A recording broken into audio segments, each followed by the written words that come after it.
H5N1 പക്ഷിപ്പനി മനുഷ്യരുൾപ്പെടെയുള്ള മറ്റ് ജീവജാലങ്ങളിലേക്ക് പടരുന്നത് സംബന്ധിച്ച് ലോകാരോഗ്യ സംഘടന വ്യാഴാഴ്ച അഗാധമായ ആശങ്ക പ്രകടിപ്പിച്ചു.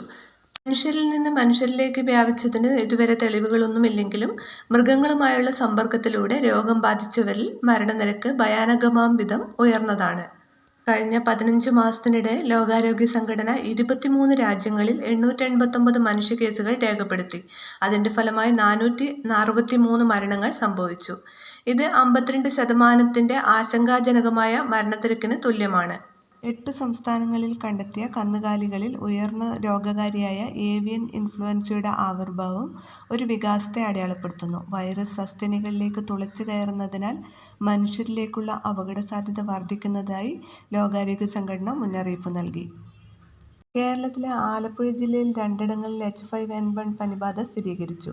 എടത്വ ഗ്രാമപഞ്ചായത്തിലെ 1-ാം വാർഡിലും ചെറുതല ഗ്രാമപഞ്ചായത്ത് വാർഡ് 3-ലും വളർത്തുന്ന താറാവുകളിലാണ് H5N1 പക്ഷിപ്പനിയുടെ സാന്നിധ്യം സ്ഥിരീകരിച്ചത്.